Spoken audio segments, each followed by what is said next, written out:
মাঝে মধ্যেই হনুমানের তাণ্ডব চালানোর খবর সামনে আসে। কোথাও শস্য ক্ষেতে উৎপাত, তো কোথাও আবার গৃহস্থ বাড়িতে থাবা, আবার কোথাও দোকান থেকে বিস্কুটের জার নিয়ে পালিয়েছে। হনুমানেদের নিয়ে সাধারণ মানুষের ভুরি ভুরি অভিযোগ। তারই মধ্যে হনুমানের মরকে আতঙ্ক এলাকায়। পরপর পড়ে রয়েছে হনুমানের নিথর দেহ। হনুমানের তাণ্ডব নয়, সাত সকালে একাধিক হনুমান দেহ সংক্রমণ নাকি বিষক্রিয়া, উদ্বিগ্ন পরিবেশ ও পশু প্রেমীরা। হনুমানের মরকে আতঙ্ক এলাকায়। হাওড়ার জগৎবল্লভপুরের গোবিন্দপুর গ্রামের ঘটনায় চিন্তার ভাঁজ বন দপ্তরে। 3 থেকে 4 দিনের প্রায় 10টিরও বেশি হনুমানের দেহ উদ্ধার হয়েছে বলে দাবি গ্রামবাসীদের। স্থানীয় বাসিন্দা দীপ্তেশ দাস তিনি কি বলছেন শোনাব আপনাদের। কয়েকদিন ধরে দেখছি হনুমান এরকম কেউ হয়তো মুখ দিয়ে গ্যাস বেরিয়েছে, মারা যাচ্ছে, যেখানে সেখানে পড়ে মারা যাচ্ছে। তো আমাদের ঠিক আছে, যেটা আমাদের অনুমান। তো আমাদেরই বাড়ির আশপাশে ধরুন আজকে 2টো হয়েছে, আগের দিনকে 4টে, আমাদের ক্লাবের সামনে 2টো, ওইদিকে পুকুর পাড়ে 2টো, এরকম করে প্রায় হনুমান মারা যাচ্ছে। সবই একই কেস, গ্যাস বেরোচ্ছে। কি চাইছেন? সুবিচার চাই। একাধিক হনুমানের দেহ উদ্ধার করে পাঠানো হয়েছে ময়না তদন্তে। সৌরভ দত্ত সংগঠনের সদস্য তিনি কি বলছেন শোনাব আপনাদের। কি হয়েছিল? প্রথমত গ্রামবাসীদের পক্ষ থেকে অভিযোগ আছে যে হনুমান মারা যাচ্ছে গোবিন্দপুর যে গ্রাম পঞ্চায়েত আছে তার অন্তর্গত বাটানে। তা ঘটনাটা শোনার পর তখন ওখানকার যারা গ্রামবাসী জানানোর পর আমি ওখানে ঘটনাস্থলে যাই। গিয়ে দেখতে পাই যে তখন বডি পাওয়া যায়, হনুমানের একটি বডি পাওয়া যায়। সেটিকে ময়নাতদন্তের জন্য পাঠানো হয়েছে। বেশ কিছু দিন ধরেই নাকি হনুমান মারা যাচ্ছে। বিষয়টি খুবই আশঙ্কার বিষয়, কারণ হনুমানের বর্তমানে হাওড়া জেলায় একটা শিরোনামে উঠে এসেছিল যে যক্ষার সম্ভাবনা, যক্ষা বিষয়টা সংক্রমণের বিষয়টা রয়েছে। তার পাশাপাশি আর একটা বিষয় হতে পারে যে কীটনাশক খেয়ে হনুমানের মৃত্যু, এই ঘটনাও হতে পারে। এবার পুরোটাই তদন্ত সাপেক্ষ বিষয়। আশা করবে বিষয়টা নিয়ে পর্যপরু যারা কর্তৃপক্ষ রয়েছেন তদন্ত করবেন, সঠিক সত্যটা মানুষের সামনে আসবে। এবং এতগুলি আমরা ময়নাতদন্তের যে রিপোর্ট, সেই রিপোর্টটা কি আসে দেখা যাক, তারপরে আমরা পরবর্তী আমাদের যে রয়েছে নিশ্চিতভাবেই পরিবেশ সংগঠনের পক্ষ থেকে। কদিনে কতগুলি হনুমান মারা গেছে? হ্যাঁ, বেশ কিছু গ্রামবাসীদের কথা অনুযায়ী বেশ কিছু হনুমান মারা গেছে। প্রচুর হনুমান মারা গেছে। হ্যাঁ, বেশ কিছুই হনুমান। ওখানকার মানুষ তো জানাচ্ছেন। এবার বিভিন্নভাবে বডি তো সবসময় এমন জঙ্গল এবং তার পাশে জলা রয়েছে যেখানে পড়ে থাকছে বডি, গোসাপ বা অন্য কিছুতে শিয়ালে টেনে নিয়েও যেতে পারে, এরকম মানুষ করছেন। বন দপ্তরের হাওড়া জেলার বন দপ্তরের আধিকারিকের দাবি, এই একের পর এক হনুমানের মৃত্যুর কারণ জানতে ময়নাতদন্ত করা হচ্ছে কলকাতার বেলগাছিয়া পশু চিকিৎসালয়ে।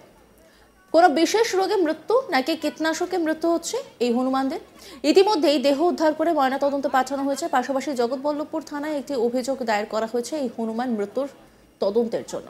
এই ঘটনা কি সেরকমই কোনো সংক্রমণের কারণ, নাকি নেপথ্যে রয়েছে অন্য কোনো রহস্য, তা স্পষ্ট করতে দেহ পরীক্ষার দাবি পরিবেশ প্রেমীদের।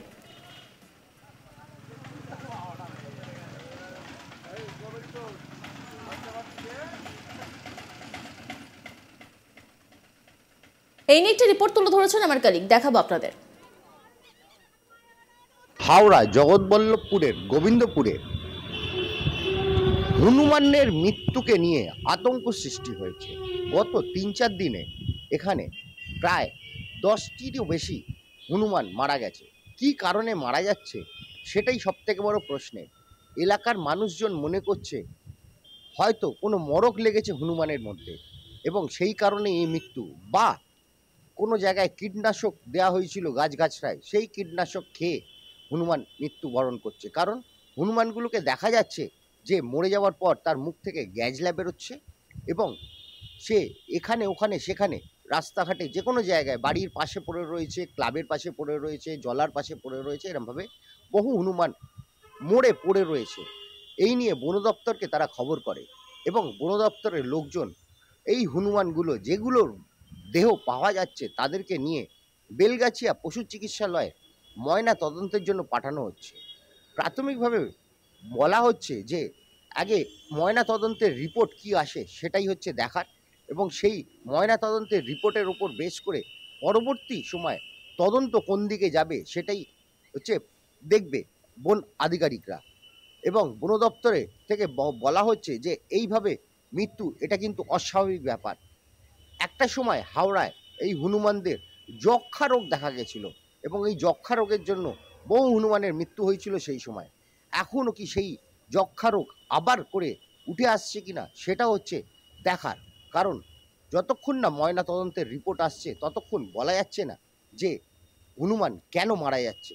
এই নিয়েই একটা বড় প্রশ্ন সৃষ্টি হয়েছে, এলাকার মানুষজন আতঙ্কে রয়েছে, কারণ হনুমান এমন একটা বস্তু সে মানুষের আশেপাশে সারাক্ষণ ঘুরে বসে থাকে এবং এই ঘুরে বেড়ানোর জন্য এবং নিজেদের কাছে ফল মূল সব খেয়ে বেড়ানোর জন্য, সেই থেকে যদি মানুষেরও সেই মরক রোগ লেগে যায় তাহলে মানুষ কি করবে, এই একটা বড় আতঙ্কের মধ্যে এখন দিন যাপন করছে জগৎবল্লভপুরের গোবিন্দপুরের গ্রামের লোকেরা।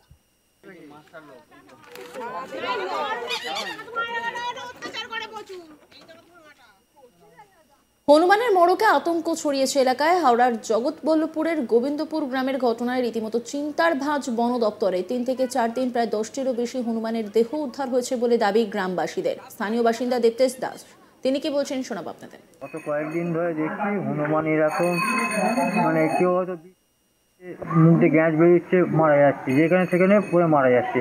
তো আমাদের ঠিক আছে, যেটা আমাদের অনুমান। তো আমাদেরই বাড়ির আশপাশে ধরুন আজকে দুটো হয়েছে, আগের দিনকে 4টে, আমাদের ক্লাবের সামনে দুটো, ওইদিকে পুকুর পাড়ে দুটো, এরকম করে প্রায় হনুমান মারা যাচ্ছে। সবই একই কেস, মধ্যে গ্যাস বেরোচ্ছে। কি চাইছেন? সুবিচার চাই। সংগঠনের সদস্য সৌরভ দত্ত কি বলছেন শোনাবো আপনাদের। মানে কি হয়েছিল? প্রথমত গ্রামবাসীদের পক্ষ থেকে অভিযোগ আসে যে হনুমান মারা যাচ্ছে গোবিন্দপুর যে গ্রাম পঞ্চায়েত আছে তার অন্তর্গত বাটানে। তা ঘটনাটা শোনার পর তখন ওখানকার যারা গ্রামবাসী জানানোর পর আমি ওখানে ঘটনাস্থলে যাই। একটু জোরে বলো। গিয়ে দেখতে পাই যে তখন বডি পাওয়া যায়, হনুমানের দু একটি বডি পাওয়া যায়, সেটিকে ময়নাতদন্তের জন্য পাঠানো হয়েছে। নজর রাখুন আজ তাক বাংলার ইউটিউব স্ট্রিমিংয়ে।